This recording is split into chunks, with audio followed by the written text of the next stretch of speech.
This is Jammin with Kron Rex. And don't forget to subscribe so you get the videos as they come out.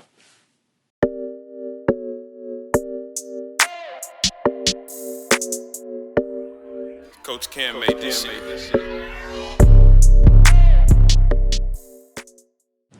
I'm Brenden Kron. This is Rex, a.k.a. Dr. Phil Bad. And this is Jammin with Kron and Rex. Welcome to the most vindictive podcast in all of Kentucky. So we have a lot on the dock for today, but Yeah. I first wanted to mention something that I don't think is weird for guys. And I have mentioned it to my girlfriend numerous times, and she's like, it's so weird you think about things like this, and I was like, I promise it's a guy thing. Yeah. Whenever I see animals, or I have talked to her multiple times about, I think that most guys often think about animals that they can take. Oh. Okay, yeah, that they could beat up? Yes. Yeah. I always think of the biggest animal that I could beat up. Yes. And to this day, I don't know. Not because always. I'm pretty... Yeah. I always think about it. Because I'm pretty sure... To me, usually the rule is if an animal weighs half my weight, I can beat it up. Like, I can take it unless it, is venomous, like a king cobra. But, like, because there's obvious exceptions to that, because, like, I think I could fuck up a manatee. Yeah. I mean, don't get me wrong. I don't know what your definitions are, because I don't know if I can knock out a manatee. Mm-hmm. But I know people used to fuck manatees. And I don't see people fucking, like, wolves or bears. Yeah. So I think manatees are definitely more capable of being dominated than most other animals. So I think manatees are probably the heaviest animals I could fuck up. Yeah. I think I could take a whale on land. What kind of whale? Are you talking a killer whale? It'd take a while. On land? They can't do anything on land. A killer whale. On land? It's not doing anything on land. They are literally the wolves of the sea, but much larger. On land. And much more position dominated. Yeah. On land, I think I could take it. Okay, so say it's in a mutual spot, which is very hard when it's land versus sea. But say you are in the ocean, but you're just as strong as you are on land as you are in the ocean. No, obviously, yeah. Not even close. Yeah. Not even fucking close. Yeah, but on land, I fuck up a whale. Yes. And takes a while. Yeah. And I think just because of circumstance, I fuck up a manatee even if I'm in the ocean. Because manatees are very... Yeah. They don't care. I would punch a manatee and they'd just be like, what are you doing, dude? Like, what's going on? Then before they know it, I gouge their fucking eyes out and decapitate them. But this is also, we don't have weapons. So I'm obviously not decapitating them. Humans, compared to animals, we do not have a lot of killing factors. Like, we don't have claws. We don't have very sharp teeth to kill things. What we do have... Thumbs. Thumbs, dude. I got thumbs. And so, quite the opposite of the manatee thing, where I think I could take an animal that weighs more than twice of me. Mm. The exact opposite, where I think I couldn't take an animal that weighs half as me. Monkeys.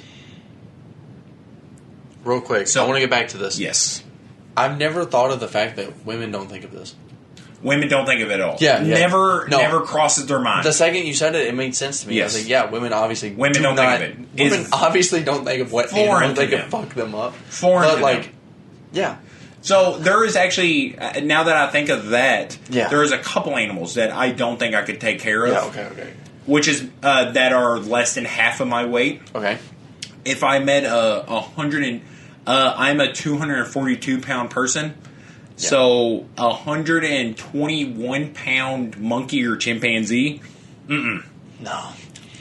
They have all the advantages that I have, but they give a lot less shits.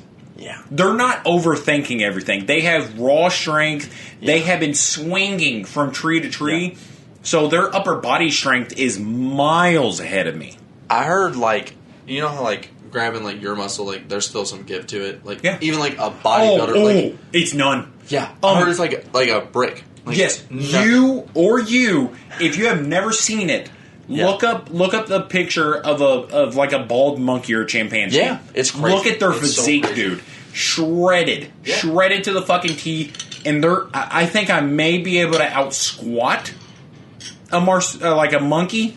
Yeah. But upper body, no chance. Yeah. There is no way I am benching more. There's definitely no way I'm doing more pull-ups. If you could teach a chimpanzee how to bench, no, I can't even imagine. And I'm talking about anybody in that family. So gorillas. Oh, dude. And there's no way, especially like biceps, stuff like pull-ups and shit, there's no way I'm coming close to a monkey. Yeah, no. Because they're called monkey bars for a reason. Yeah. Our human version of monkey bars are a lot easier than what their actual playground is.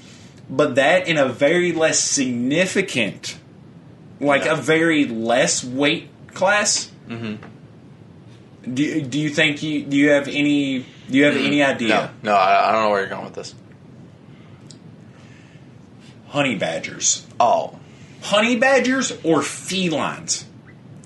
Because if you look at bobcats. Yeah. Bobcats and Eurasian lynx, which is essentially the European Asian version of a bobcat, they can take down deer by themselves. With a chimpanzee, there's 0%. Not even close. Here's the thing. I think there's like a 60-pound chimpanzee or a monkey that could fuck me up. If I ran take up, my lunch money. If I ran up and punted like a chimpanzee, you're going the Arian Foster route. But you're going, but if I did it, it probably recovers and comes right at me. Yes. A bobcat or the honey badger, I think if I punted one, I do think that they stop. No, you want to know why? Why? Because I have seen a video of a Eurasian lynx, which in all fairness is bigger than both of what you just mentioned. Yeah. The honey badger and the North American bobcat. Yeah. But I have seen a video where a deer, which I think is actually where the Eurasian lynx is from, their deer are called like reindeer. Mm-hmm. Full on back kicks, like donkey kicks, a fucking lynx in the head, knocks it back, and it comes back and just jumps around its neck and brings it down into the ground and kills it. This is do you think you can kick harder than a fucking deer? This is completely biased. So a deer's legs are obviously smaller, but they are stronger. I know they are stronger. Yes, I wonder if they just if a deer back leg just donkey kicking is stronger than me taking a two-step forward punt. I am almost willing to bet everything I've ever owned in my entire life on that. I don't know. Maybe I would much rather take my chances being kicked by you than kicked by a deer. You also got to imagine what the end of deer's legs have. I get which that. Is a hoof. I get that. Yeah, no. That's definitely... You have little toesy woesies. Little toesy woesies. Deers have hooves. Full fucking hooves. Yeah, and I get I have that. seen a Eurasian lynx, a pretty decent sized cat, probably from tail to head this long, get kicked full force, and it just knocked it back into the snow, and it immediately just jumped back and wrapped around his neck and killed it. I just wonder, sports science. Yes. You remember those? Yes. I want to know what a deer's donkey kick is versus a human's punt. So if you want to imagine it, obviously different weight classes, but just you've seen, we'll go with your two-step, if you're kicking a fucking field goal. Yes. It's a little different when you're kicking someone in the face. The cat's here. The bobcat... Yeah, you're not Mirko Krokop, buddy. The bobcat's here. You're taking the two-step in, and you're fucking kicking this you're knocking as it back far as you fucking can. Versus a deer back kicking? Yes. I've seen a full-grown man... Again, another video. I haven't seen it in person. A video of a guy kicking a raccoon. Wild if you've seen this person. A raccoon. A lot different circumstance. Yeah. I have a lot better chance against a raccoon than I do a bobcat or a lynx. Yeah, I really think I can take a raccoon. I do. I think I do too, but maybe. Yeah. And this guy full on punted the fucking raccoon, and it just ran back at him. It does depend. Some animals, like, I've heard, like, a cougar. Yes. Like, if you put up a fight, it'll just stop. Yes. But, like, no, I'm talking won't. I'm talking like, they don't. Yeah. They don't. Yeah, of course. Like, obviously, if you're facing a cougar and it doesn't retreat, you're not beating a cougar. No, yeah, of course. The only instance I've ever seen of a person beating a cougar is when it's a baby. Yeah. And that was still like a fight to the fucking death. Yeah. I was gonna say, if you like two-piece a cougar and he's like, you know what, I'm not for it, and he runs off. Yeah, you give it the old Jorge Masvidal, the 3-piece and a soda, and it just retreat. Yeah. Cool. Yeah, that's amazing. Story. And by my account, you're the most badass person I've ever met in my life. Yeah. So it depends on like what the animal, obviously. Yeah, it depends what happens in that animal's day. Yeah. Like, it's very circumstantial. So if the animal's like going to retreat after like a punt versus like, I don't think you're going to kill one of these, one of the animals that you just named. I don't think you're going to kill one of them with a punt. Yes. But if they're like, you know what, this motherfucker's putting up a fight. Yes. I'm retreating. Well, I think you put up enough force to be like, you know what, he's done. So, and that's where the honey badger comes back into talks. Yeah. Because I have seen so many videos about like 3 lions that are just pretty hungry and they see a fucking honey badger and they're like, yeah, we could do that. And the honey badger just punks out every one of them. And lions are something that have far less quit than we do. Yeah. Because humans will be like, oh, okay, put up somewhat of a attack, you know, we're done. We'll just get something else. But lions are like, oh, this is life or death. Like, we got to feed our cubs and shit. Yeah. And a honey badger puts up enough fight against them to where they're done. Mm-hmm. Now, and I'm talking, this is zero weapon. Like, some of the coolest shit I've ever seen is like some of the biggest dogs I've ever seen. They've big enough dogs to where their professional occupation is defending the farm against wolves. Holy fuck. But the reason that they can beat the wolves, they have a spiked collar. And I'm not talking a goth in the early, mid 2000s. Yeah. They have spiked collars that are this far. Holy so shit. If a wolf, that's what wolves do. Put in perspective for the people that just listen. No, that listen? Bitch. Yes. Okay, so the spikes that are on these dogs are like 4 to 5 inches. Yeah. And wolves notoriously, like most animals like that, like whether it's canines or felines, like where you're talking wolf or lions, they go for the neck. Yeah. And so what these people do for these dogs, they get them a big-ass spike collar, which is usually 4 to 5 inches, or maybe even longer. Yeah. So when the 4 to 5 inches perspective of videos. Yes. Yeah. So the wolf will try to clamp down on the dog, and it fucking can't. Because if it does, it's going to get pierced. Yeah. And these dogs can finish it off. We do not have anything like that. Our necks are fully exposed. You know, these animals know completely where our necks are. A lot of them go for it. Whether you're talking about like feral ferrets, which are just weasels. Yeah. And, you know, like mongoose and that family. Yeah. I mean, these animals know what body part to go for, and it's the fucking neck. Yeah. All right, so here's the thing, and I was just thinking about this. Yes. The animals that you've named, like bobcat, lynx, honey badger, they're pretty low to the ground and small. What if you didn't go for the punt and you went for a stomp? Now here's the thing. Yes. I understand that, like, other animals, like a lion probably stands, like, shoulder length. Oh, you're not stomping it. No. No. Even if you do. Even if you're 12 foot tall, if you stomp it, not doing a goddamn thing. Of course. Yeah, but not affecting. These things are, like pretty relatively they're not knee height for us. Yes. If you stomp them? Yes. Even if you don't kill them. Yes. You stop it. Your stomp is not doing more than what a deer's back kick is doing. Yeah. And that's what I'm thinking is or a full-grown man's punt kick is doing to a raccoon. Yeah. In a lot of these animals... That's what I'm kind of thinking. Is like, if you stomp down as hard as you goddamn could. Like, because we stand on 2 legs, which definitely has to be at least somewhat of an advantage if you use it. Yes. So we stomp, and yeah. then you stand up. Even if they get out of it, yes, you're still in a position to be able to like go for it again because they have to climb up you.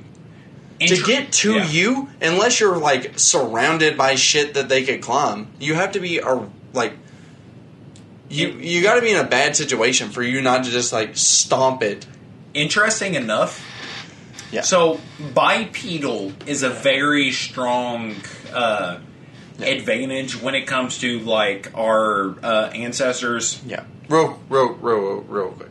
I've never heard of someone going with a stomp technique.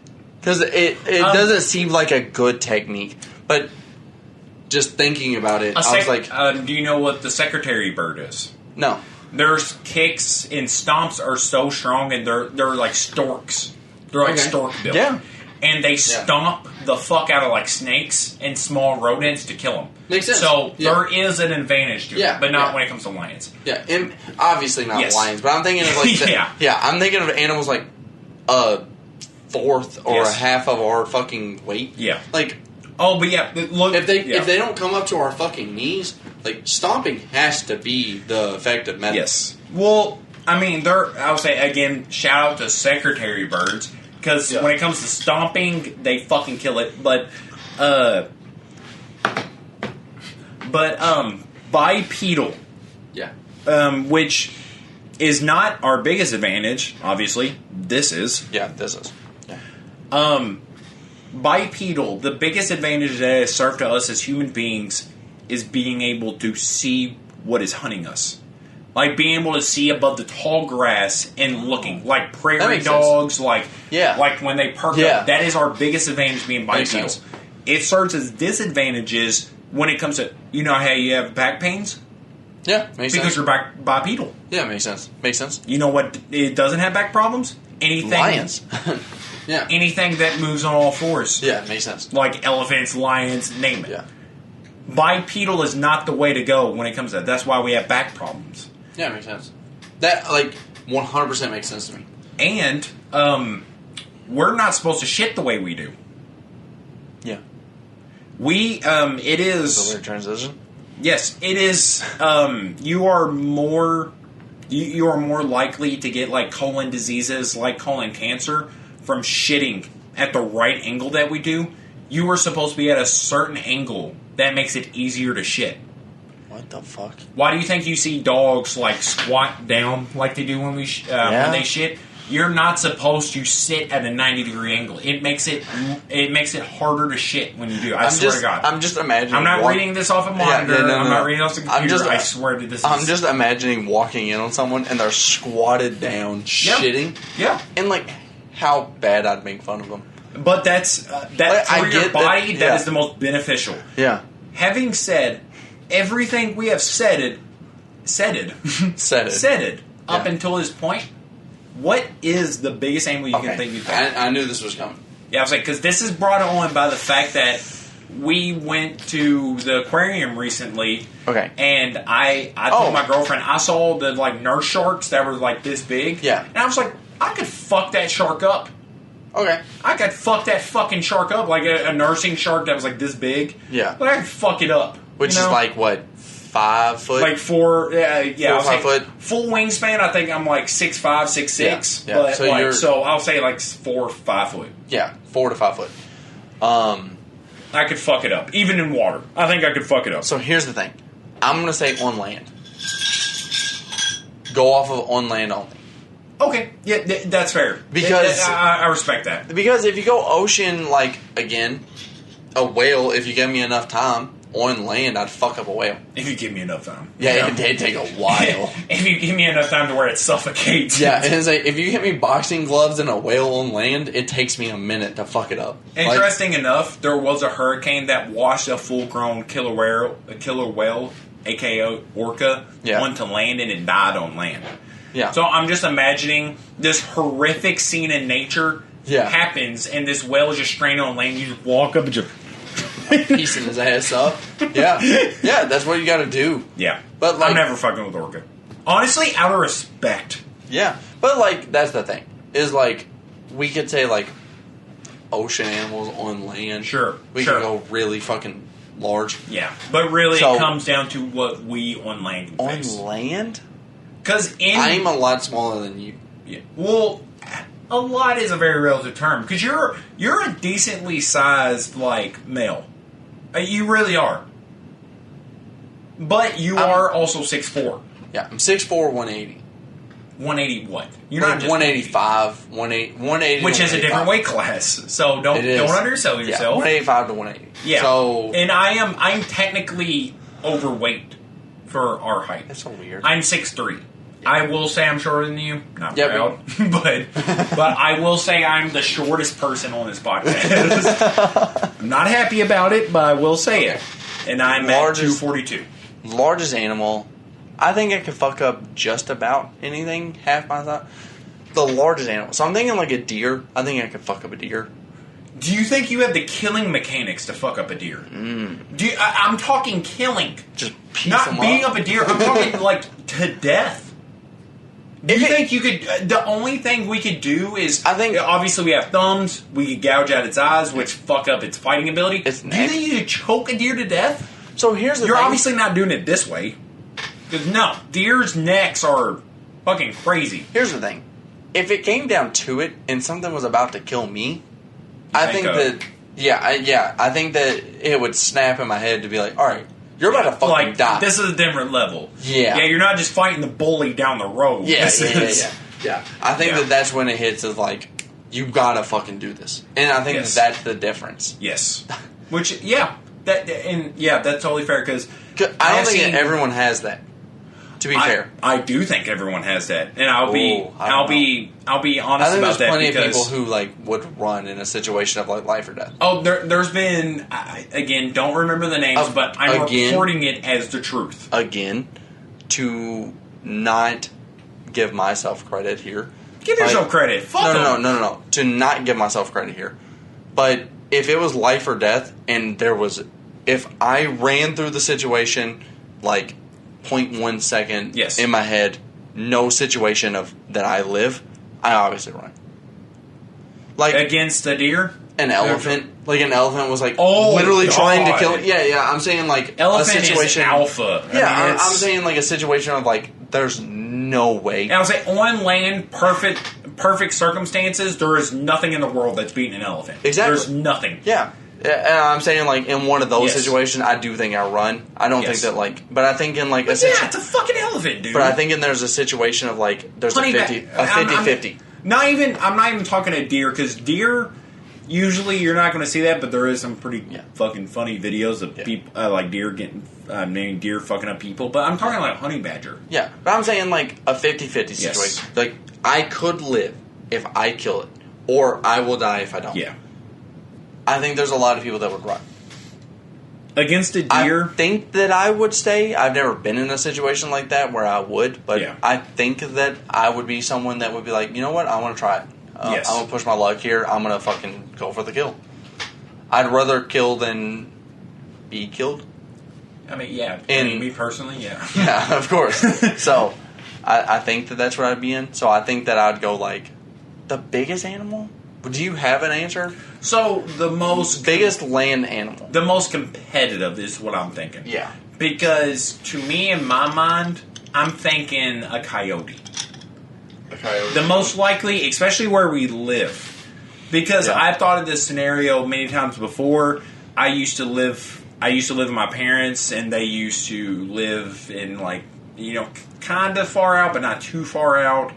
To where we had fields behind us, and where we would see coyotes and deer pretty regularly. Yeah, there's a good chance that I couldn't, but I do think I could take a coyote. What I'm thinking is when it kicks in, 1-on-1, is we had a dog named Roxy. Yeah, and we let her out, and she was pretty fucking fearless. Yeah, and she, we saw her we would try to stop her. Whenever she did it, but she would run off deer. I've seen her run off pit bulls. Holy shit. She was not scared of anything. But that's because she wasn't trained to. Mm-hmm. And on the opposite side of things, I've seen a video of a small dog, some of the saddest shit I've ever seen. Their owners thought it was kind of a cute thing. Yeah. They lived in Florida. They lived near a bank. Of course, they lived in Florida. It would run up, scare off alligators. Oh, but fuck. all it took was one alligator that wasn't scared. Was one alligator that was like, "You're a small dog," and it fucking ate the dog. And I saw the video of it eating the dog, and the owners was like, "Well, we didn't really think of it because like it always scared off." But I was like, "It's an alligator. Yeah. Not all alligators are going to be the same." Like, yeah. So it legitimately just ate this small dog. So that's why coyotes have been prevalent in my mind. Yeah. Because where I'm at, kind of where my parents lived at, that was kind of the equivalent of like, we had a small dog, a Shih Tzu, that could easily be taken off by like a coyote. Yeah. So in my head, like if anything ever happened, I was ready to fight off a coyote. Yeah. And I'm fully willing, like, if that dog's life was on the line, I'm fighting a coyote. And I think I'm fucking killing it. I really think I am.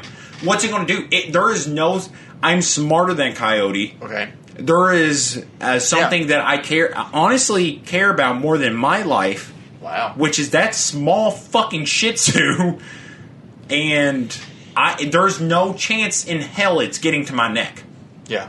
Because I know it. Yeah. Because I know that's what it wants. Yeah. And I'm killing that fucking coyote. Yeah. I am, first move, gouging its eyes out. I don't care what I fight, life or death. It's got to be a smart move. Yes. Life or death, any animal, because I know that's what you're supposed to do against a great white, which is where I think I have the biggest disadvantage in the world. You're supposed to gouge its fucking eyes out. No matter what I fight, I'm gouging its eyes out. Right. And especially if it's on land, I think I almost win every scenario. All right, two things that makes me think of. Okay. Is one, do you think fighting for another thing makes it a world of a difference? And how much do you think of the air advantage is? So you're talking like avian species, like birds and shit. Yeah, because you said like a hawk, but like if another cat ran up on our cat, you obviously, like, if you thought that it was going to kill it, you have that advantage. Like, you could fuck up, like... Okay, but I mean, if I'm talking, like, if they've already picked up that animal and they're gone, there's nothing I can do. A hawk is just win. It's the dub if it takes it. Yeah. Yeah, if they're already gone, it's good. There's nothing in the air that I don't think I could beat. The biggest bird in the world right now, I think, is the harpy eagle, which is... I did think it was an eagle, yeah. Yes, and they are pretty much known for being able to pick up, like anything from... not this specific species, but, like, harpy eagles can, like just pick monkeys out of trees. And they can go with them. And there's also, like, mountain eagles that can, like, literally pick up goats and push them off of mountains and kill them. There's mountain climbing goats, which is fucking wild.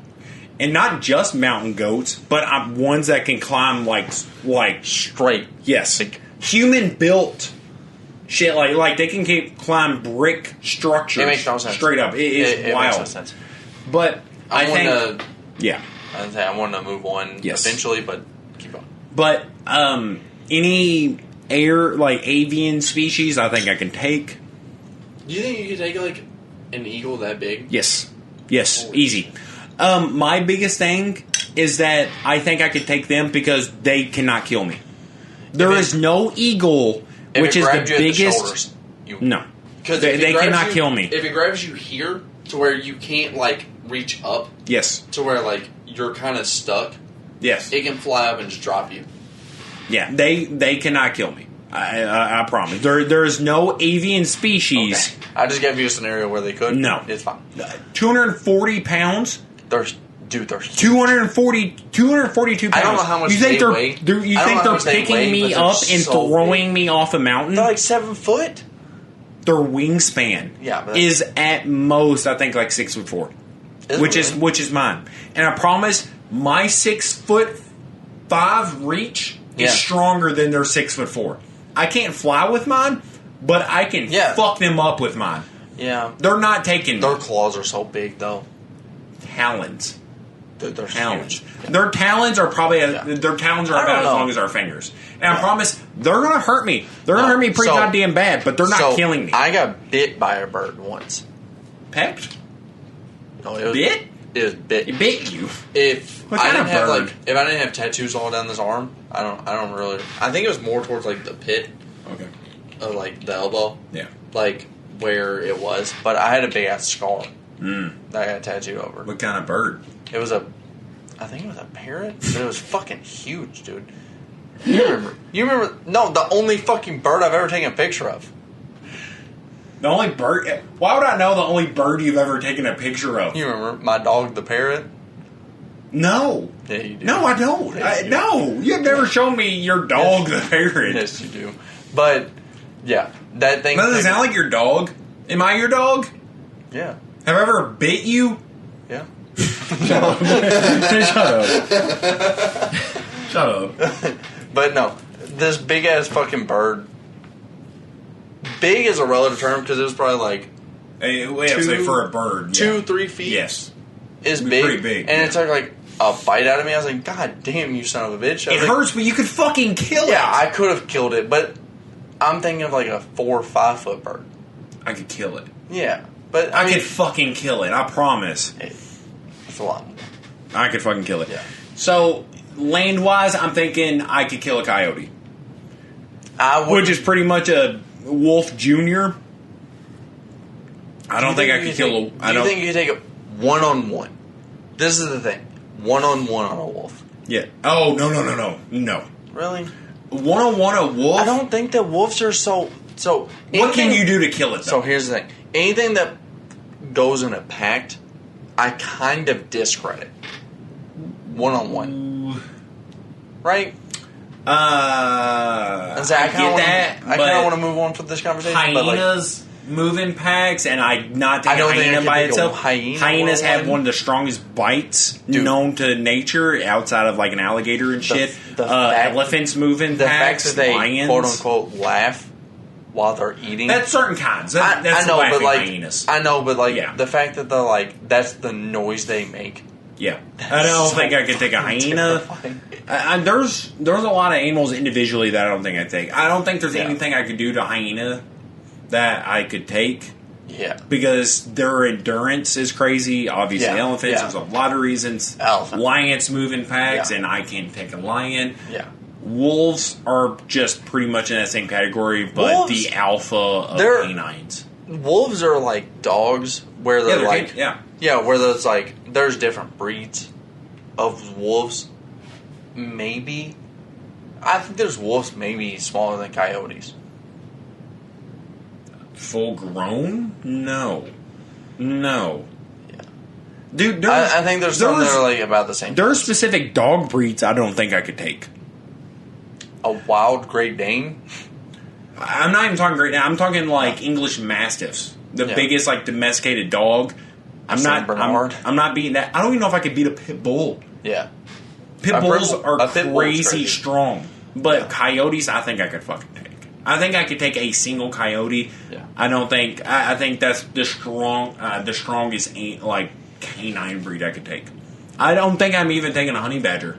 Yeah. Because I think the relentless endurance and strength and just fearlessness of a honey badger, I don't think I can. Yeah. I'm not that fearless. I'll go with the coyote just out of pride, but I don't even know if I can take that. I think I could take a coyote. I think I could fuck it shit up. I could fuck that thing in the face. So, I had a couple sports questions. I love asking you. Oh, yeah, sure. Your perspective on things whenever, like, I'm kind of in the air about things. I like asking your perspective. Okay. I wanted to wait this week. So, NBA, we got Ben Simmons was... Are we going to do a bit one by one? Because I know you have multiple. Yeah, I got a bunch. So, Ben Simmons was up for trade. From everything that I've seen, Ben Simmons was wanted to be traded, like, from the Sixers. Yeah. They wanted to trade Ben Simmons before the end of the draft. Wait, Ben Simmons wants to be traded? No. Okay. The Sixers wanted to get rid of Ben Simmons before the end of the draft. Yeah. We talked about that we would stick with him. Here's a stat that I seen, and it was that Ben Simmons had a higher 3-point percentage. And let me read the exact quote. Ben Brick Boy Simmons shot 30% from 3 this season. Anthony Stretch Big Davis. Stretch Big? Yeah. I don't know. It's weird. What the fuck? Yeah. So Anthony Davis shot 26% from 3 this season. Ben Simmons shot 30. So Ben Simmons shot better than Anthony Davis at the 3 this year. Okay. Do you feel any difference? No. Because Anthony Davis I still stick with Ben. Yeah, I was like, Davis still showed out more. He did more what he was supposed to. Ben Simmons didn't live up to what he was supposed to. Yeah. But I still think you stick by Ben Simmons because the upside of you sticking by him and him living up to his potential is a lot stronger than you trading him away for some fucking schmucks who have already reached their potential. Yeah. You stick with Ben Simmons, you get that guy some fucking help. At this point, he is surely more aware of his shortcomings than we are. Yeah. So hopefully this guy sees this as an opportunity. I'm hoping he turns it around this year. Me too. Really, you stick with him. Fuck his statistic compared to other people. You stick with this guy. He has so much potential. It was apparent that the Sixers were ready to get the fuck rid of him. Yeah. During this draft. No. Fuck that. Fuck that. They're too quick to give up on that. They have a young team, and they're just like, oh, we didn't make it to the finals, we're done. Like, no, fuck it. Y'all don't have a single MVP on the entire roster, and y'all got beat. And the team in the East that won the championship was an MVP. Yeah. Was led by an MVP. So give it a little bit. Give him some more chances, you know? So we got the Westbrook trade. How you feel about it? This one's kind of the bigger news. I don't hate it. I really don't hate it. You need to add more to that team because obviously LeBron in his later years, he's not going to be as sturdy or stable as he used to be. Yeah, still LeBron. He's old. Yeah. Anthony Davis, he isn't quite as durable. He's injury prone. He's very injury prone. So adding another superstar to the mix, I don't think is a bad idea. Even with it being somebody who's notoriously known for being a stat padder. Yeah. I think Westbrook is at a point in his career where he should realize that he has the accolades he needs. Yeah. He's going to go down in history. He's definitely Hall of Fame worthy. Yeah. But now he needs to kind of confide in his roles to win a finals. I hate this trade later in the season. Right at the trade deadline, I hate this trade for the Lakers. For the Lakers? Beginning of the season, why not? Because at the trade deadline, you trade Russell Westbrook. Russell Westbrook. Yes. You trade him at the trade deadline if he's playing like ass. Yeah. And you still get a couple... good picks? You get very good picks. For a Russell, you get some pretty... you get some pretty solid offense. I think at the trade deadline, this is one of the worst trades I've ever seen.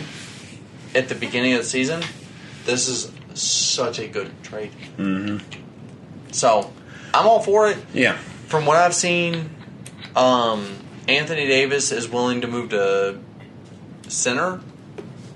LeBron saying he's ready to play power forward.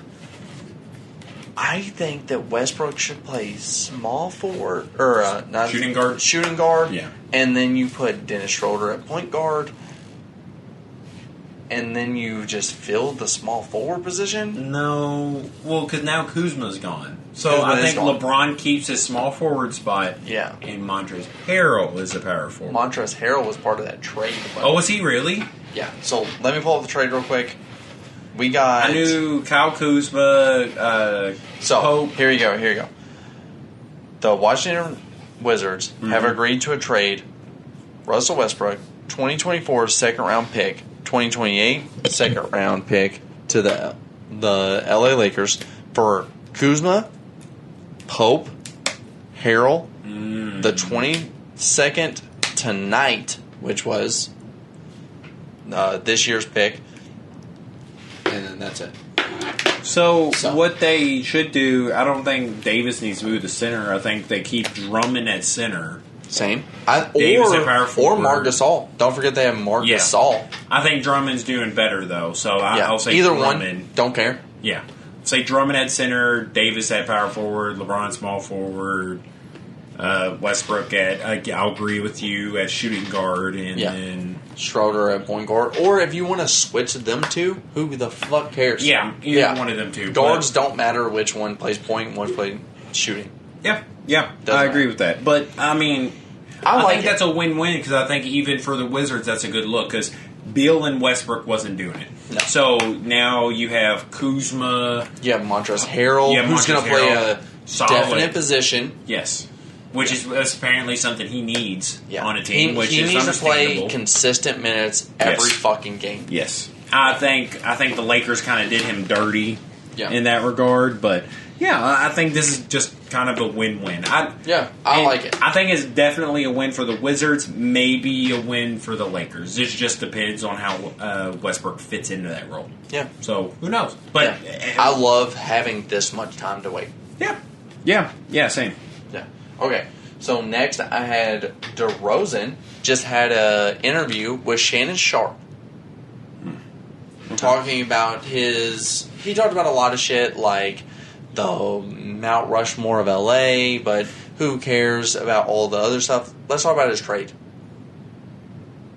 How do you feel about trading your best player on your team if it means you win a championship?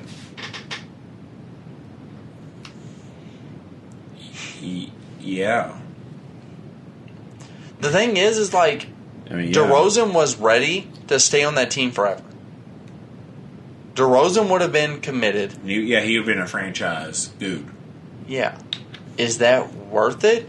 Yeah, because DeRozan is never winning them a championship. Here's what I compare it to. The Sixers with, AI. Do you commit to AI even though he can't win you a championship? No. It's not... I think as a franchise, what you're supposed to do AI is better. Yeah.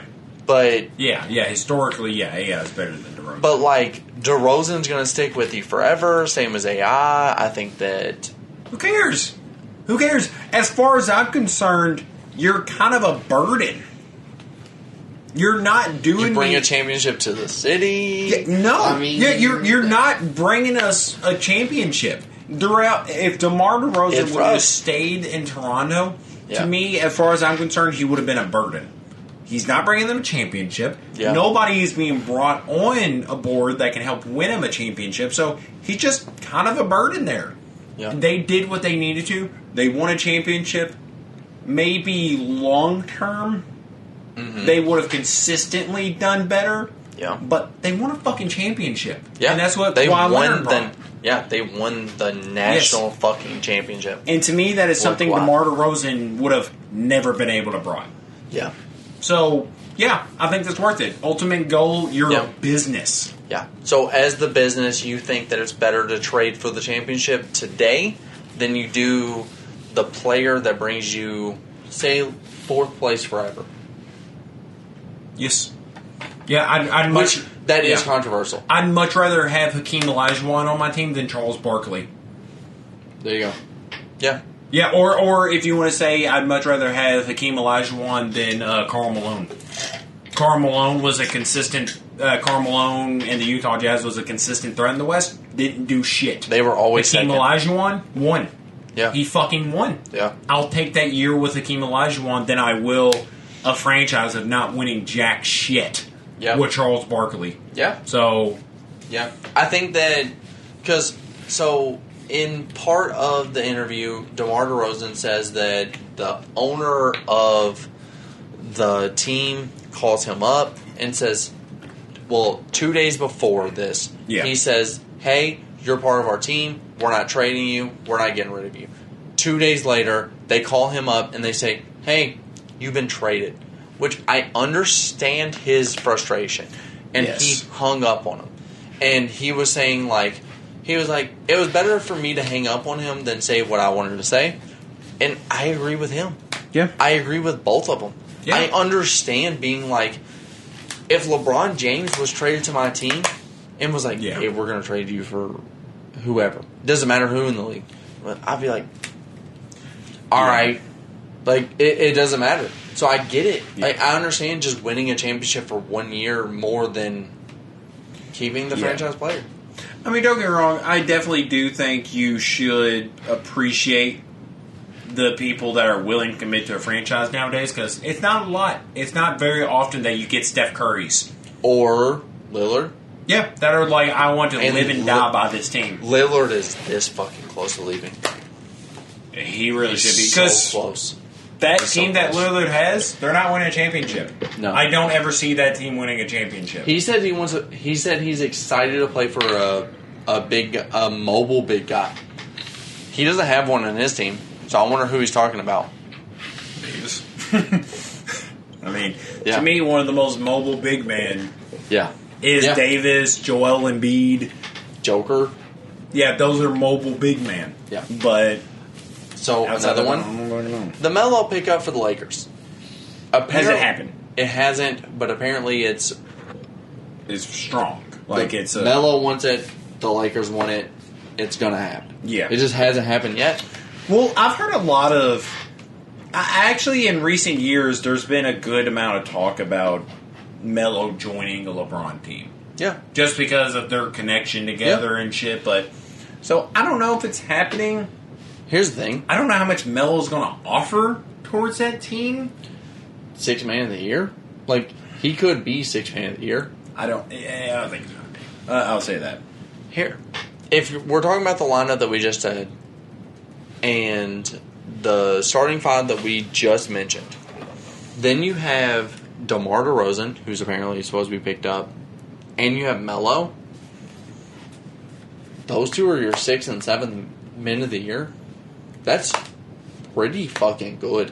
So especially to give, you don't think DeMar DeRozan's starting over Schroeder and Westbrook's at point guard? I don't know. I would, if it was me personally, I would ask DeMar DeRozan if he's okay with being 6th man of the year.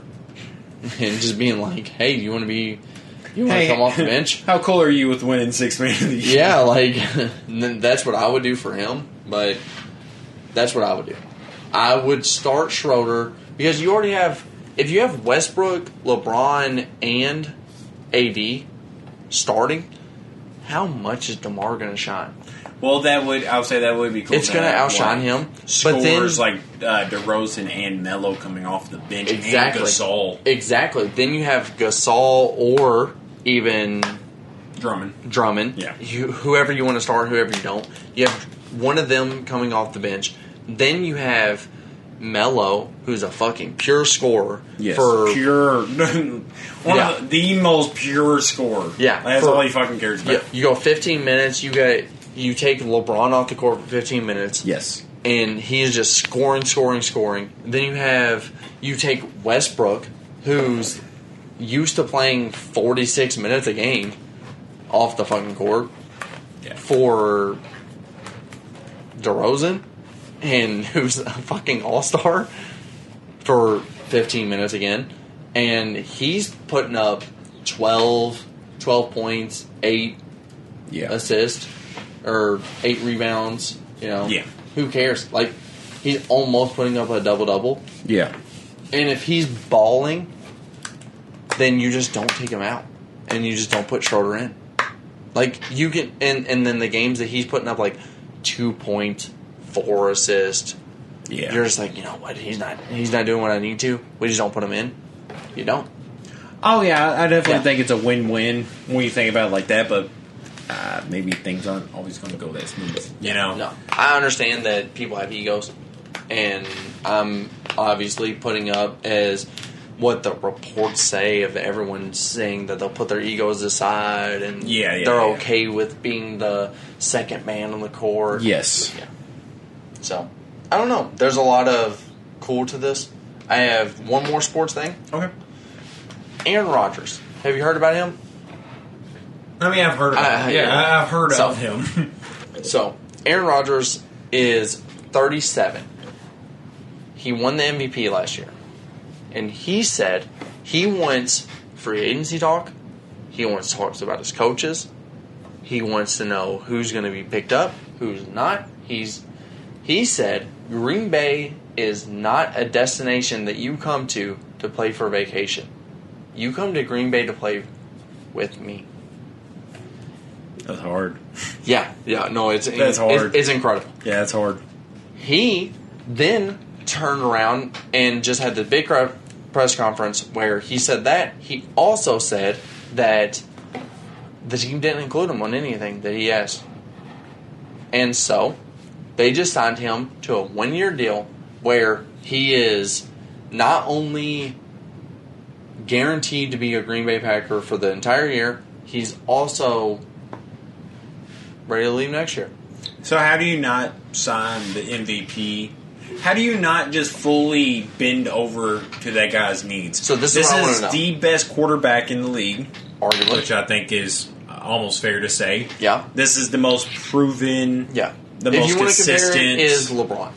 Yeah, the most consistent, the most proven. I mean, this is a true vet. Yeah. And how do you not just bend over to his needs? You're like, if he says, I want to be a part of the free agency, fucking let him. Yes. Let him, and how do you not offer him, be like, look, how do you not just be like, we are going, we're going to give you what you want and what you want for this team. What do you want? Yeah. So here's the thing.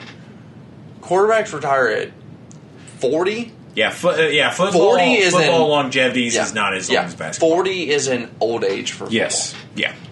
Especially even for a quarterback. Yes. 40 is a long, long time. He's 37, so you're thinking 3 years max. Okay. Quote unquote max. Yes. So 40, it's pretty old. Yes. It's kind of like when you even see like older quarterbacks like Brett Favre retire. So you say that like even though he's the reigning MVP, you have 3 years left with him at a great, great career. Do you take him on what he says? Yes. Do you trade him this year? Yeah. If it was you take him on his word, like you trust in him, you buy into that shit. Dude. So if it was me and if it was my franchise and the quarterback said that he's like, hey, I'm never going to leave this team. So like Tom Brady saying he's never going to leave the Patriots, I'd be like, all right, I'm all in. Yes, I'm you all in buy until he leaves. into that. Yeah, if it was Aaron Rodgers saying like, hey, I'm never going to leave, I'm all in. But if he's like, hey, I kind of want to leave, I'd be like, I'm going to help you. What teams do you want? And I'm going to get everything. Yeah, I would get everything. Yeah, you could be like, yeah, don't get me wrong, I want the best for you, but you also have to understand we want the best for us. So, we can work together on this, and we'll get the mutual best. If you want out at all, yes, it doesn't matter at all. No. I'm going to get everything. But I want to make sure it's somebody that like is not leaving. Yeah, because I haven't given them at all. Like, because like people like Damian Lillard, you're like they want to stay here, so I need to make sure I do what I can to make this guy happy. Yeah. Because he has bought into the system. Yeah. And I was going to make him happy. And I think Aaron Rodgers could be that person. Yeah. I think I don't see him having a problem with being a Packer for life. Yeah. If you make the circumstances right. Like, I don't think LeBron would have had a problem with being a Cavalier for life. If you just helped him out. The only thing they gave him was a fucking 40-year-old Shaq. Yeah. You know? And that was to replace Big Z. Yes. Who was a 35-year-old center who was doing his goddamn best. Yeah, who was at the time better than a 40-year-old Shaq. Yeah. So, you just need to... Mike Brown's a goddamn retard for that. It is so he bad. fumbled the biggest bag of his goddamn life by doing that. Yeah. If you have somebody as a clear superstar level, like LeBron, like Lillard, like Rodgers, and they are willing to stick by. Yeah. I mean, I also even say Steph Curry. Yeah. Steve Kerr made the right moves to keep Steph Curry invested in that. He was like, I want to retire a Warriors because you've done shit for me. Yeah. You acquired Klay Thompson. You got Draymond Green. You even got us a few fucking easy rings with KD. You've done the right steps. Yeah. The only thing you did for me wasn't just acquiring a fucking broke down geriatric fuck of Shaq. Yeah. A former a ghost of his former self. But they need to start doing this with NFL players too. Like, I mean, Rodgers, I think, could be a legit franchise player, but they're not doing anything for him. He could be MVP again next year. He really can, and I think there's a good chance he will be. Yeah. But you just got... What?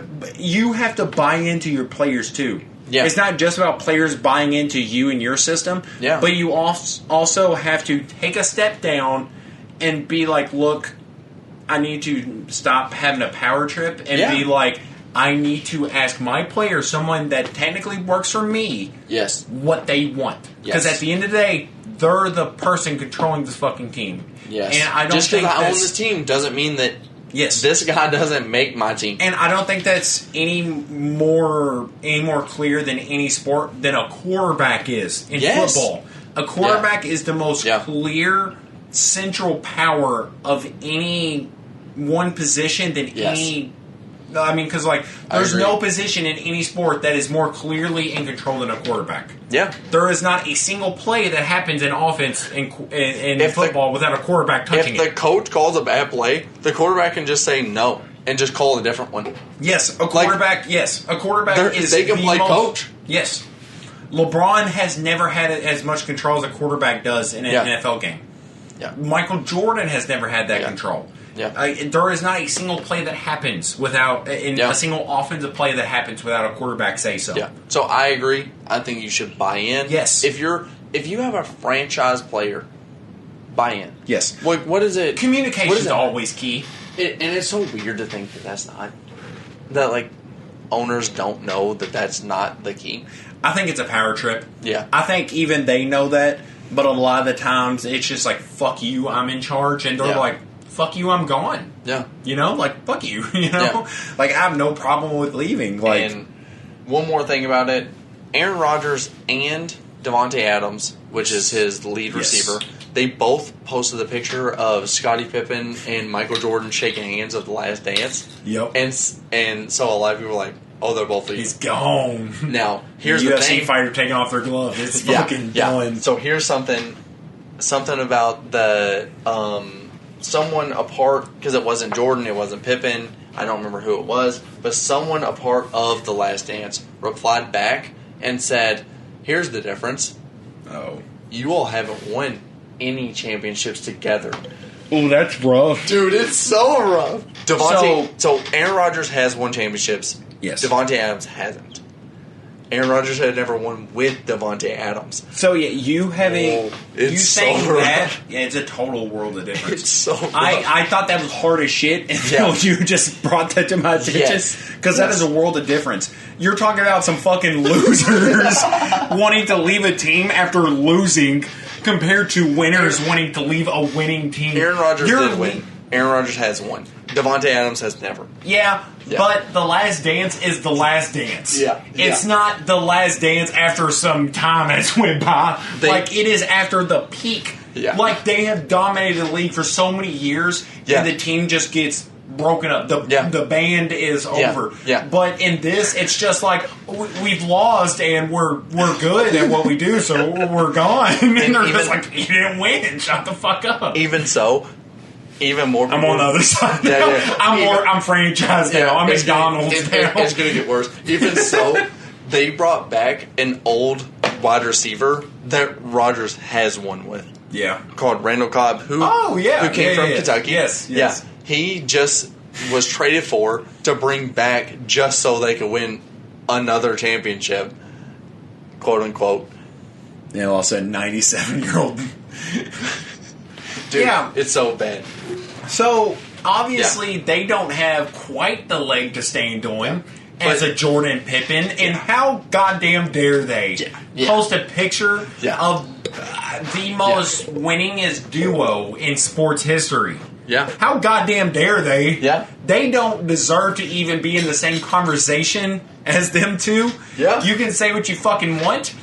the reason you don't have as much pull as they do, because you're not even fucking close to them. You're not in the same breath as them. Thank you. Michael Jordan is way beyond what Aaron Rodgers is. Michael Jordan to the Chicago Bulls franchise is not Tom even Brady. Yeah, it's Tom Brady. It's not even close to what Aaron Rodgers is to the Green Bay Packers. Yeah. And after your career is over, you're still not being looked at like that. Yeah. Because there has been... I mean, Brett Favre is... I mean, arguably... I mean, I don't think Brett Favre is better than Aaron Rodgers. Yeah. But, I mean, you're talking overall franchise, what they did for the franchise. You can look at Brett Favre just as favorably, if not more, than Aaron Rodgers. Yeah. So, I don't think you have a leg to fucking stand on. Exactly. I am flipping the goddamn page. Yep. You feed me some information, I'm gone. Fuck you, Aaron Rodgers. You don't have shit to fucking say. I think if you're the team, you go all in. Yes, you still should. You should still buy into Aaron Rodgers. I will say that. But if you don't, you trade him. Mm-hmm. You don't half-ass this. Either way, you work with them. Exactly. You don't half-ass it. Yes. And that's what they're doing now. Yes. Is they're going, hey, Aaron Rodgers, we'll sign you to one more year. Yeah. You better win us the fucking championship. Yes. Because this is the last. Well, because you could also look at it as there's nobody in the staff that's Phil Jackson. Yeah. You don't have a Phil Jackson. Yeah. So there's nobody doing their part. But what was very key to that Chicago Bulls team outside of the management is that Phil Jackson bought into everybody. Yeah. Like, he bought in, everybody loved him, even to the point where he acquired a very hated person for that team. My dog. And he acquired somebody from a team that's whole goal was to fucking cripple Michael Jordan. Yeah. Their whole motto was to cripple Michael Jordan. There was like no easy buckets. Yes. At all. Yeah. If Jordan got in the paint, he's fucking on the floor. They drafted someone that in the Olympics, they tried to fucking kill them. Yes. Yeah. Because they were like, he's going to join the Bulls, kill him. Yes. But Phil Jackson had such a good relationship with his team that he was able to do that. Yeah. That he was able to tell Scotty and Jordan, be like, look, I know y'all hate this guy, but he's what we need. Yeah. And he is. Yeah. He's exactly what they fucking needed. On that team. He was like, hey, you know that guy that y'all fucking hated overseas? Yeah. We're going to get him. We're going to ruthlessly try to get him. And that's the difference. Every part of this team is not even close to what the 90s Chicago Bulls was. No. So how dare you post a picture of anybody from that goddamn team? Yeah. I don't care if you're posting a picture of fucking Longley, their center in the early 90s, or Steve Kerr. Fuck you. You're not in the same breath. You don't deserve that. Your coaching staff doesn't deserve to be in the same breath. Everything about that team was better than what you're doing. Yeah. Maybe it's that's not Aaron Rodgers' fault. They both need something to buy in, and it starts with the staff. The staff needs to buy into the players, and I think as they show that, the players will buy into the staff. Like, even if it isn't the best move, we know they're doing it for our best interest. Yeah. You know, and I think that's where Phil Jackson, like, really shined. The Black Widow movie, have you seen it? No, I haven't. No. Because, I mean, Black Widow's not exciting. It's not anything against Charlotte. I'm not killing myself to see it. Yeah, it's just not. Or in general. Just Black Widow, comics, movies, doesn't matter. She's not exciting. She has a good story, but, you know, she's just not exciting. Particularly interested. She's not going to sell a movie on her own. It is what it is. That's just how it is. Now, Scarlett Johansson is now suing Disney over the Disney Plus release. Yes. And that is because, the same as Downey Jr., Robert Downey Jr., he got paid percentage of theater pay. Yeah, box office percentage. And that's it was the most selling movie of all time. It sold big. And now that, because of the pandemic, yes, more people are opting to buy. The thing is, if you have Disney Plus, you pay additional like $20 to $30 to watch the Black Widow movie in the comfort of your own home instead of going out and seeing it. Yes, and she doesn't make that money. Yes, Yes, and a lot of people are opting to see that, which hurts Scarlett Johansson personally because her contract is based around box office. Yes, which also, this also happened to Emma Stone. And Emma Stone's also taking the same route. And the Cruella, she declined the lawsuit. She said she was going to. Yes. She did not. How do you feel about this? I have a very bold opinion. We'll get through this one quick. Honestly, it's kind of the same thing with Aaron Rodgers. You should fucking be happy to be there. That's what I feel like. You're not fucking Michael Jordan. You stay there. You're Black Widow. You're not Tony Stark. You're not Captain America. You're not Chris Hemsworth. You are Black Widow. You're decently happy to be there. You're making bank from being there.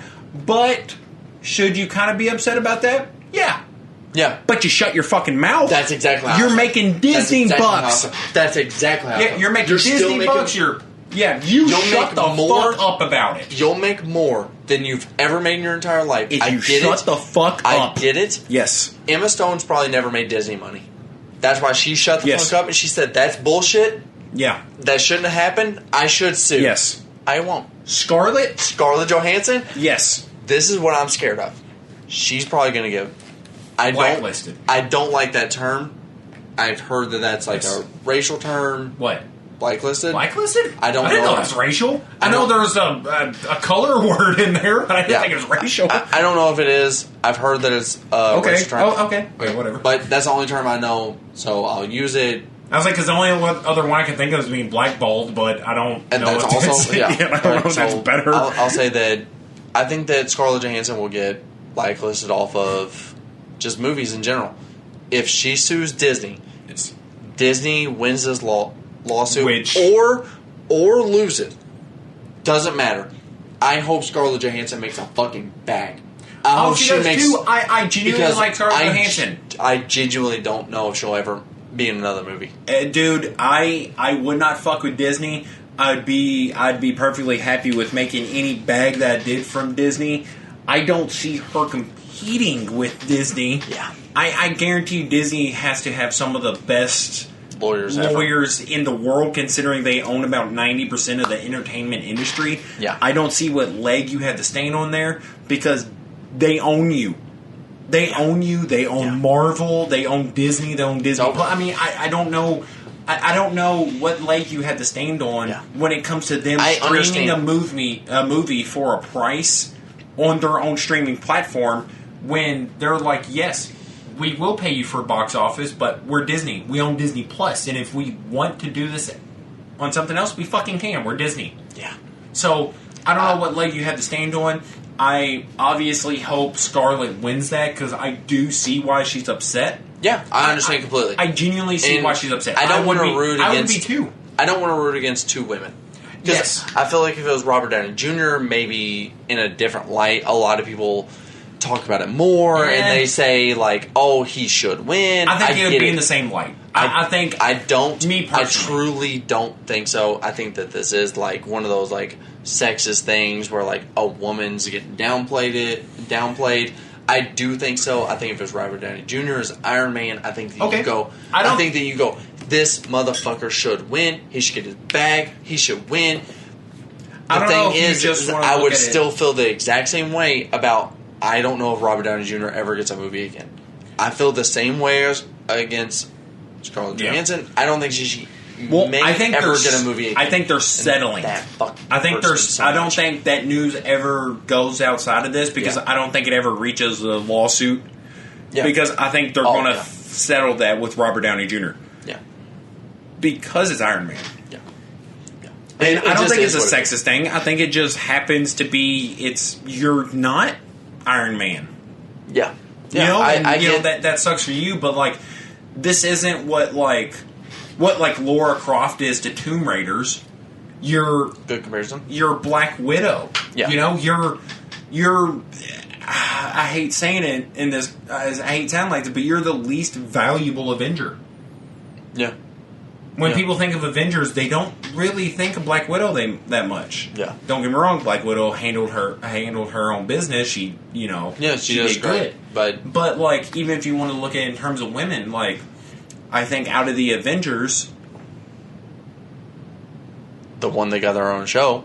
The Scarlet Witch. The Scarlet Witch is the most powerful Avenger, and you can suck my dick if you disagree with that. Yeah. I don't know another Avenger that could stand toe-to-toe with Thanos.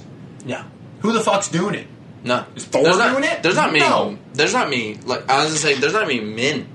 Yeah, I was like, there's not many Earthbound Marvel characters in the MCU that's able to do that. Yeah. You're talking. I think maybe Doctor Strange. Doctor Strange could probably put up his own, and he kind of did. Yeah. He did for a little bit, but Thanos fucking brought down the fucking moon and made it hail on him. Yeah. Iron Man can't fucking do it. Thor can't fucking do it. Captain America can't fucking do it. No. There's no other man except Doctor Strange that can even come close to what Scarlet Witch did. So, and then Iron Man, who just got lucky. Iron Man's not doing it by himself. He doesn't by himself, but he doesn't do it by himself. I'm talking a straight up fight. No. Without the Infinity Gauntlet. Scarlet Witch didn't have an Infinity Gauntlet. She fucked him up. Yeah. She was just taking care of business on her own. I don't think there's any two people in the MCU outside of Scarlet Witch and Doctor Strange that can hold their own. So I don't think this is a sexist thing. I think it's just you're not. Yeah. I mean, you're not. You're not. You're higher ups. Yeah. You're Black Widow. You got done wrong in this because you should be able to make the most money from box office, and Disney took that from you. Yeah. But you're making Disney bucks, dude. And if you simmer down, you're going to continue to. Yeah. But all you're doing by suing them is you're losing money by fighting them, and it's going to be drug into the fucking ground because I guarantee you Disney can withstand it longer than you can. Yeah. I don't know if she ever gets a movie again, and that hurts my feelings. Honestly, even outside of that, I don't know if she does. Because, I mean, that's what I'm saying. Actually dies. I'm not saying... Like, okay. I'm not saying I Disney. You're saying because of this. No. I'm saying because of this lawsuit, I don't know if any company ever hires her again. And that is upsetting. Having said that, I already haven't seen Black Widow, but now I'm even more skeptical about seeing it because if I wasn't going to see it, I was going to watch it on TV. Yeah, same. But honestly, I might look more into watching it to the theaters. Yeah. Just because I do side with Scarlett Johansson on this. Yeah, of course. So I would like her to get paid for this shit, and if I know she's going to make more money off me going to the theater, I think I'm willing to do that, Yeah. So, I hope she does good against this, but I think you're fighting an uphill battle. Yeah. But, on a lighter note, what's your song of the week? My song of the week is a band I've been listening to fairly recently. It's a 60s band, which I think really set way for, I wouldn't say current rock, but really paved the way for rock in a lot of ways, especially if you want to talk about like 80s and 90s rock. Yeah. But the Velvet Underground's song, Venus and Fur. Hell yeah. Yeah, I love that album. I love that song specifically. It's such a creepy melody. Yeah, it sounds so creepy, so like dystopian. I love the melody, the sound to it so much, and the whole album is so good. Yeah, and I don't know. I'm really looking forward to listening to more of them. When I first saw that they was a band from the 60s, it blew my mind because I was like, this looks like a band that'd be in the same era as, like, Bowie. Yeah. Yeah, the one song. Yes. I think it was actually this song. Yeah, Venus and Furs. Yeah, but the one that I've heard from them, I agree. So I was kind of blown away because when I think of shit from the 60s, I'm thinking of just, like, kind of the generic shit. Yeah. you know? Like, nothing, I don't know, nothing like bad this. Production. Yes. Bad sounding, bad production. Yeah. I mean, they even killed it on the cover art. Yeah. They just got a goddamn picture of a banana. And it's kind of cool. But it's by Andy Warhol. Yeah, it's fucking cool. That banana is designed by Andy Warhol. Yeah. And their album cover has Andy Warhol's little signature on it. That is hard as fucking shit. And I think, as far as rock is concerned, I think this is like one of the earliest staples of what rock has become. And I think it's really paved the way for, generations to come for rock. Yeah.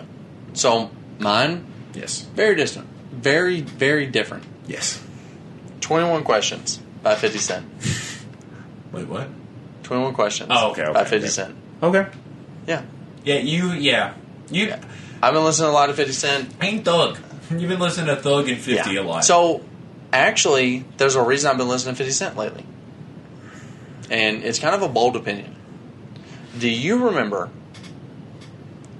and this happened towards our age, that 3 6 Mafia was kind of like the group to, like, sample?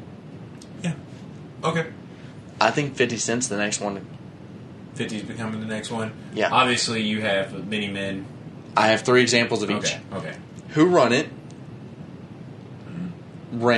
was a 3 6 Mafia sample. Oh, okay. Yeah. I was going to say it was like 50. Yeah. Poppin' Them Bottles by Lil Wayne is a 3 6 Mafia sample. Yeah. And Dope Dealer by Schoolboy Q. I didn't know that. I didn't either. Yeah, 3 6 Mafia is very... Yeah. So that's like kind of earlier. Yeah, very impactful. Yeah. So more recent. Yes. Many Men by 21 Savage, which was in the last couple of years. Gangsta by YG, which just came out last year, is a 50 Cent sample. And Migos. Do you know from what song? Gangsta. That's the name of the song. Oh, okay. By YG. Okay. Yeah. And then Migos' new song, Need It, on the new album, is but it's a 50 Cent sample. Yeah. And I think that's and it features Youngboy. I think that this is a showing of, like, 50 Cent's about to be the new sample. Yeah. Or 3 6 Mafia. And I kind of wanted to, like, point that out that, like, this is where I think it's kind of going. Because I don't think 50 Cent gets enough credit. Yeah? Yeah. You don't think so? No. I don't think 3 6 Mafia gets a lot of credit. But I think that 50 Cent's about to get a lot more credit. And I think that he's about to be the big sample. Yeah. That you're going to see. Yeah, I really hope he is. He deserves it. Yeah.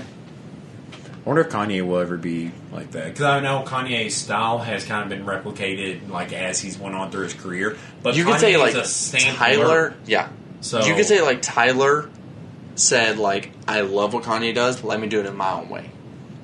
Yeah. Oh, yeah. You definitely see Kanye setting the trends, but I'm talking like people sampling Kanye.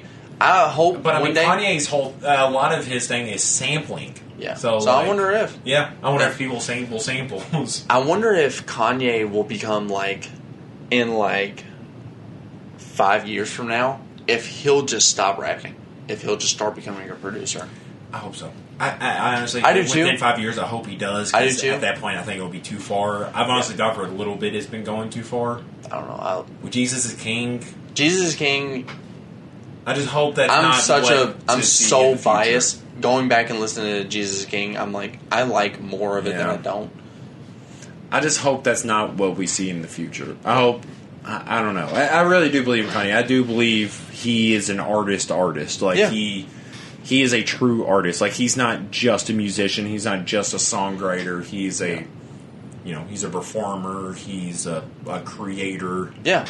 You know, I mean, he brings things to life. He does a lot of things behind the scene. Yeah. But I thought it was neat to see, like, how much 50's been sampled lately. Yes. And I kind of thought it was cool to see, like, that's the direction that hip-hop's going. Yes. And I haven't heard anyone talk about it. And I'm hoping that it continues in that direction because I love 50 sound. Yeah. Oh, yeah. So, but we got enough time for probably one more. You saw some of that through Pop Smoke, R.I.P. But there was a lot of examples I've seen on the Pop Smoke because he lived a lot through that. So I mean, shout out him, R.I.P. Yeah. But we got enough time for probably one more to wrap it up. I saw something interesting I brought to you earlier. Yeah. I saw this thread on the UFC subreddit that was like, what's one UFC fight that you wish you could change the result of? And this isn't the topic, but real quick, do you have one in mind, like UFC-wise? Do you have one right off the bat? I have one, but it's really biased. Okay, right off the bat, I'm thinking, honestly, recency, but I'm thinking I want Ferguson to win the Gaethje fight. Okay. Because I really do want... I still think Khabib wins that. Yeah. I don't think if Ferguson wins Gaethje, he's also winning Khabib. Yeah. I think Ferguson beats Gaethje. I think Ferguson also beats Ferguson. Khabib also beats Ferguson. Yeah. But it just kind of you end Khabib's career with a definitive there's no questions. Yeah, the only thing left is Oliveira. But other than that, one of the biggest rivalries from your career is the what if between you and Ferguson. Yeah. I think Khabib wraps up his career pretty solid. He takes out Ferguson. It's done. Yeah. I would like that wrap up. Yeah, I really like that for him. Yeah. But I kind of don't like Khabib, so that's not my answer. I say Izzy beats Jan only for the Izzy versus John Jones. Because I think if Izzy beats Jan, it pushes John Jones to fight sooner. Yeah. And right now the heavyweight's kind of in this weird time of John Jones doesn't have any pressure. Yeah. So he's like, you know what, fuck it, I'll take a whole year, I'll gain weight, I'll do what I want. You see Derek Lewis fighting someone else rather than the championship. You see all this bullshit of the heavyweight's just such a weird weight right now. And Francis is kind of sitting on the belt and he's going what do I do? Well, if Izzy wins and Izzy would have said John Jones, I'm coming for you. John goes, fuck, I gotta win this belt just to shut Izzy up. And so he at least pushes for it, and at least we see the heavyweight better. Even if Izzy doesn't do anything in the light heavyweight anymore. Yeah. Well, I think even if he beat Jan, I don't know if he beat saw John Jones. From what we saw, I think John Jones is dicking him up and down. I really do. I don't know about that extreme. I really do. I don't know about that extreme. I honestly think it's that extreme. There's no circumstance that I don't think standing up, I don't think in the clinch, I don't think on the ground, I don't think after seeing what he did against Blachowicz, I don't think there's anything he could really do against John to damage him. Do you think that John is by far the better fighter between John and Jan? And I think John would have done what Jan did, but to more extreme. He would have outclassed him standing up, and I think if John wanted to, he could have taken him down. Yeah. No fighter had ever taken Cormier to the ground. Yeah, I understand. And John Jones did it twice in their first meetup. So I think John is outclassing Izzy in every regard. I think that John Jones could beat Izzy. Here's what I think. Me too. Jan could beat Reyes. He did. But I know, but I'm saying, okay. I'm saying Jan could beat Reyes. Yes. Reyes looked like he could have beat John. That's not how you look at UFC though. Yeah, I know. Very circumstantial. Jan, I would take over the dude that I think beat John Jones. I can't think of his name. Gustafsson. And that actually brings me to an interesting point. Exactly. One of the comments I saw. And then from there on is where I'm like, alright, so if Izzy would have beat Jan, maybe, just maybe, it would have been a good fight, but then it does put John Jones in the position, and I think that that's just a good fight. Relative on who wins, I love Izzy, I love John Jones. Yes. I do think John Jones wins, but I think that it would have been a good fight. I will say all that stuff is very circumstantial, especially when it comes to UFC. But I did see something that said one person on Reddit said they wish Gustafsson would have gotten the decision over John Jones, not because they like Gustafsson over John Jones, but they was like, if Gustafsson would have won that, I think that pushes John Jones to go harder, to maybe. I wonder how much better he would have been. To fight more, yeah, to show more. That they was like, I don't think Gustafsson is the better fighter, but I think that fight could have went either way. And if it would have went towards him, I think you're seeing John Jones extend his peak. Yeah. I think this is a person who now has something more to prove. I love that. He's the weight of the world on his shoulders now, so he's fighting like a bat out of hell. But at the same time, if John Jones loses his undefeated, do you think that he fights as hard? Because I sometimes don't think so. He could either go the Ronda Rousey route, or he could just go. He might fight. He could go John Jones, and maybe that would take a world of pressure off his shoulders. Now that he has lost one, and now he has nothing to do but prove. Yeah, Because I'm scared if John Jones loses that fight, and this is another reason I want to like kind of go for like the Izzy one. Yes. But if John Jones loses that fight instead of like Izzy wins his, it takes pressure off John Jones rather than puts more on him. Well, and I think that John that's a Jones. good thing. Sometimes taking the pressure off him because you've heard what he said on Rogan. Yeah, but there's a good chance that John Jones just wins the next fight against Gustafsson and goes, "Hey, I won the best 2 out of 3. I retire. I'm fucking done." I don't know. I think somebody as prideful as that, someone who has never had a legitimate loss, in their professional career, I think they take that hard. And I think as far as Jones is into his career, I think he's like, no. This is just the beginning. Because he's like, I have nothing. I would like to. I have nothing but to prove now. Yeah. He's like, I'm better than this. Yeah. It's bullshit.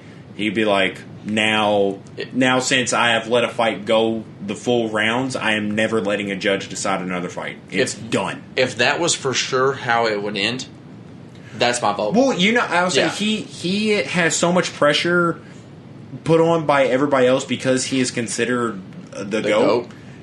That he adds pressure onto himself. Mm-hmm. Like he always, like he said on Rogan, has a built-in excuse. Yeah. He does like a bunch of drugs. He goes on a bender before his fights, so he has that built-in excuse. Yeah. Now you take that off of him. You take that off him because he's lost a fight. Yeah. So he's like, okay, I've lost a fight. I've lived through it. I think he goes through a rough patch after that. Yeah. Because he's that prideful, apparently, to where he needs an excuse. But now he's lived it. He's lived it. He's overcame it. And if he does, I think he comes back the best fighter we've ever seen. I would love to see it. I'm talking new peak John Jones. If that's the case, that's my answer too. Yeah, I love that idea. I love it so much. I think Gustafsson won. I think there's a legitimate case that Gustafsson or Reyes won their fights. Yeah. But I think there's a better case for Gustafsson. I don't think Reyes did. Going back, I think John Jones won the more important rounds. I think he landed the better counters. Yeah. I think Reyes did good. Yeah. I do think that John Jones looks like he's getting worse, but that's not to discredit John Jones. He's been so fucking good. Yeah, and Reyes was in his bag that fight. Yeah. Which we didn't see against Jan or Yuri. No. That both of them dicked Reyes down. I hope Yuri beats Jan, even though I really like Jan. Yuri I looks love fun, though. Yuri's fucking fighting so style. Weird. Such a weird fucking guy. It's so fun.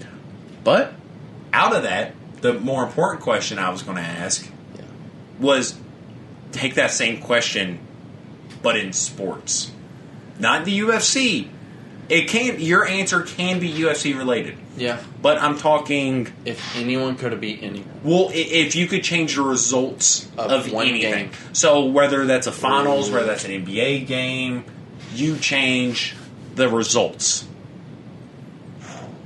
What do you think is going to have the most positive impact?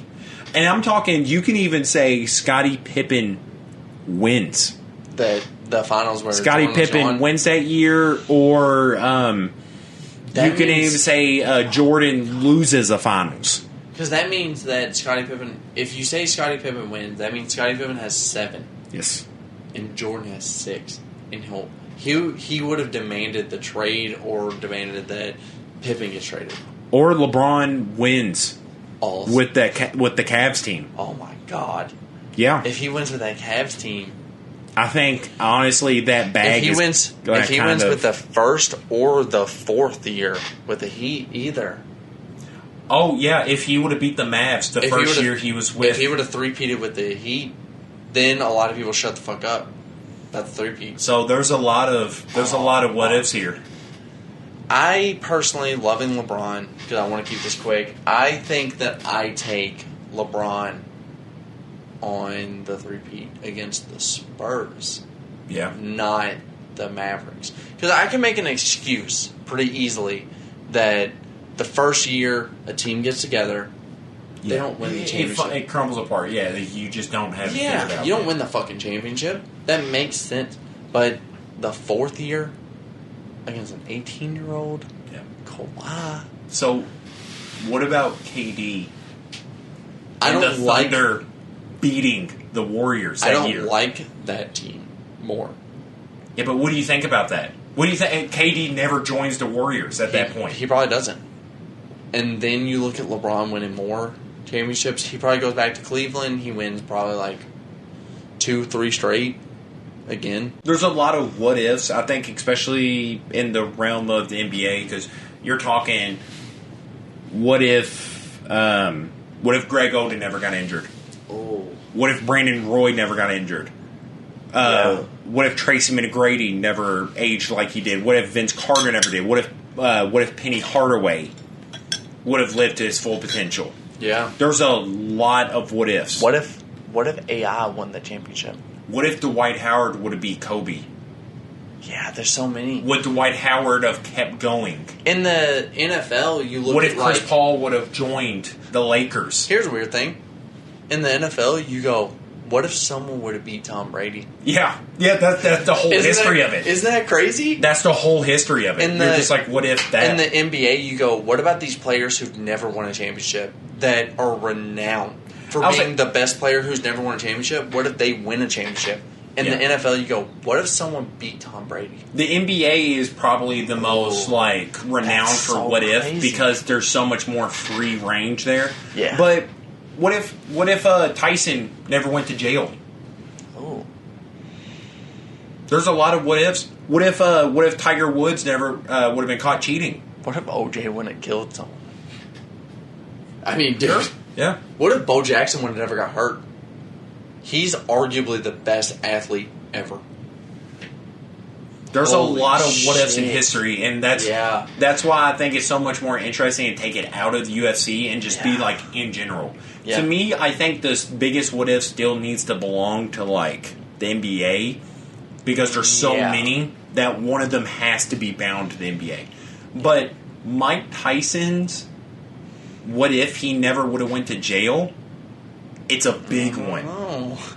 It's a big one, dude. Yeah. I mean, you're talking a totally different person. You're talking no face tat. You're talking never leaving his prime. Never have the missing in action.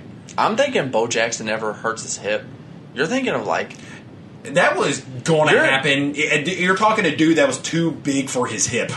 Dude, like, he outran his hip. He snapped a baseball bat over his head. Just a genuinely scary human being. He joined baseball after he... For funsies. After he fucking snapped his hip. And was just like, you know what? I should join a different professional league. Yep. For funsies. For fucking funsies. Yep. What if Anderson Silva would have ever snapped his leg? Oh. You know? I think if, and again, this is me being super biased, I think if Izzy laps kind of like GSP did, I think that you have to at least be like, is Izzy better than Silva? Yeah. And I think that's kind of sad because I never want to imagine. And that's another reason I wish Izzy would have won that. Because I think that if Izzy wins, he wins like maybe one more in the light heavyweight. He probably just gives up his title. Yeah. And then you go, oh, Silva's the best of that title. Izzy's just better at this. Yeah. And then... Yeah. But I guess... I just never want to... I never want to think of Silva as like being forgotten in history. I guess maybe more specifically, so we're not just like being too vague about this, changing the results of a specific outcome. Instead of like, what if this person never got injured? Yeah. Because I guess you could probably go on for days about that. Like, you know, just like, what if Greg Oden would have never got injured? You know, what if Derrick Rose would have never tore his ACL? Oh, if... A big what if. I'm talking maybe the biggest what if, dude. Even if Rose tears his fucking ACL 1 year earlier, LeBron's a 6-time, I think he was a 7-time. Yeah. I may be mistaken on this one. I think LeBron's a 7-time MVP in a row. Yeah. Like, I think he won 3, and then Rose, and then I think he wins 2, so maybe it's 6 in a row. Yeah. But holy fuck! So what I'm specifically thinking, what I think would change the like NBA today, and it goes back way farther than KD losing to the Warriors. I think you're talking if Jordan would have lost when he came back from retirement. So you take... Because apparently, according to The Last Dance, the general manager was looking for a reason to disband that team from the beginning because he didn't like all the attention Phil Jackson was getting over him. He was looking for reasons to cut that. He was looking for reasons to gut that team. So you look at arguably Jordan or Pippen gets traded. Yes. Then you look at the coach is fired. Yes. So if the coach is fired and yes. by crazy change Pippen's traded and Jordan's not, Jordan demands the trade. Well, I'll say, and what you're talking about even more than that, even if they do go as far as getting rid of Jordan, you're talking, because he wanted to start over. Yeah. He was like, okay, this team has already won X amount of championships. Yeah, they're done. So if they would have done that, you're talking about getting rid of a Jordan that still has 3 more titles in him, who is capable of winning 3 more titles. So you're talking about the landscape of the NBA being completely changed with, at the time, the best small forward in the league being on a different team and the best shooting guard of all time being on a different team. You're talking about this team being totally dismantled because they lost the finals. So I think that alone changes the landscape of the NBA. I think that's not what I want most. Yeah. But I think that is the biggest. What if that I want. I looked at the best players of 95. Yeah. Because that would have been when Jordan came back, right? Because he would have won in 95, yes. he would have won in 96, and then won in 97. Yes. So, 95, which means that Jordan was 1, right? Mm-hmm. Obviously. Hakeem was 2. So you're thinking that maybe he is traded for Hakeem? Maybe not. If you're the Rockets, you probably commit to Hakeem. You're probably thinking the same thing. Number 3 is Shaq. The Magic weren't committed to Shaq. No, not at all. They probably trade Shaq. Who else? Penny Hardaway was doing his shit too. Yeah. And people was looking at Penny as the GOAT, as the guy. So they probably trade Shaq. No, I'm thinking you, because they weren't obviously. I don't think they're committed to Penny that much. No. I think if the Magic were committed to Penny, they said that Shaq was the 2. They said that Shaq was the Robin. They said that Shaq was not their guy. And that's kind of my point. I think you get rid of Penny. I think they to get Jordan. I think they get rid of Shaq and you get Jordan. Oh my God! Either way, that means Jordan probably goes to the Magic. So to me, that's the craziest what if. But to me, the biggest what if that I either want Dwight Howard to beat that Lakers team, because breaks my heart though. I think you get more longevity and more determination out of Dwight Howard going forward, and I think you see a longer reign of one of the most dominant centers in NBA history. Yeah, I think the most short-lived dominance. Yeah, I think you see more of that because he wasn't stopped by injury like Derrick Rose or Greg Oden was. No. I think you see a longer dominance from him. Or I think honestly what reigns at number 1 is the Miami Heat beat the Dallas Mavericks. I think you're seeing a more definitive answer as the GOAT. Yeah. I think there's honestly no question there. I think you see a guy that does a three-peat with the team. And I think it clears. I think, honestly, LeBron winning one more title in almost any of his milestones, like, even if you would take what I say and he wins with the Cavaliers, I think LeBron just winning one more, whenever he had the odds against him, I think you have a more definitive answer. Because Jordan had the better team that he was more equipped with. He was more used to. Like, that was his team. Yeah. But LeBron being in a team that was as diverse and just hard to win with as, like, whenever he had Daniel Gibson, Juwan Wagner, Larry Hughes, Varejao, Ilgauskas, Drew Gooden. Yeah. he wins a championship with them, I think you'd be like, go. Jordan couldn't do that with the Wizards. Jordan couldn't do that with his the early 90s Bulls team. Or you could just be like, he leaves the Cavs, and the first year out, he wins. Yeah. Yeah. So I think you take LeBron, honestly, any early 6 years of his career, and he wins one of those years, I think you're talking definitive GOAT. Yeah. So I think that's the only reason he doesn't have that big of a leg to stand on against Jordan. Yeah. So I'll take two quick things before we get out of here. Yeah. One, this makes me put in perspective how like intense the UFC is. Because we're talking about like only the finals. Yes. Or only like crucial injuries. Yes. Versus setups. Versus just setups for fights. Versus just a fight. Like Conor's just one of 7 title fights, probably. Yeah. 7, 8. You're talking about Izzy's 6th title fight. You're talking about, any of them. Yeah, because you could talk about how different the entire sport would be changed if, like, even if Conor would have just lasted, Aldo would have lasted longer against Conor, or if you want to talk about Cormier dropping down in size and beating John Jones. Yeah, you think of like legitimately earning the title against John Jones. Yeah, like someone wins the GOAT category in the UFC by just one fight versus one championship is just like maybe. Yeah. Maybe.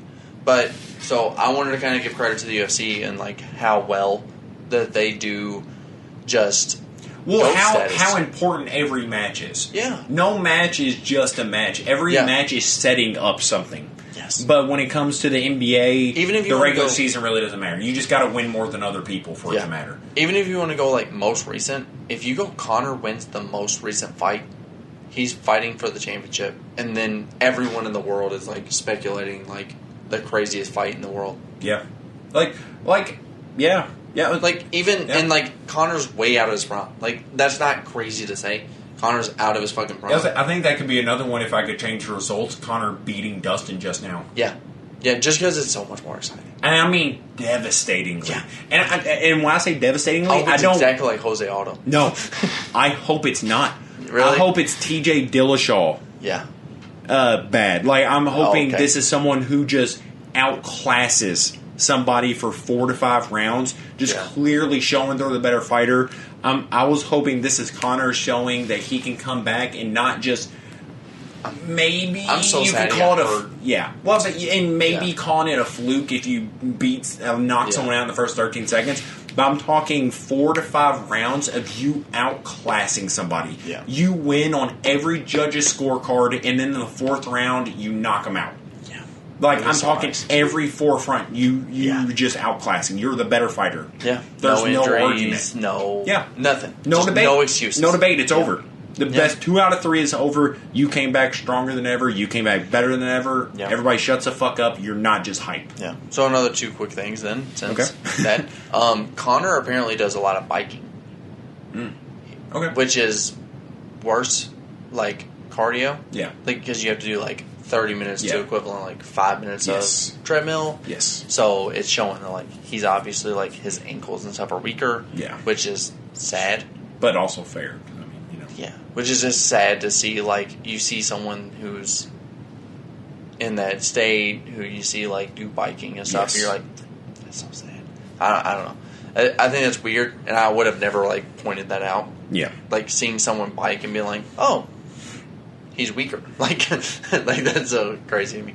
But my answer for your question is either 18, 19-year-old LeBron, the very first finals. I wonder what would have happened if he would have won it.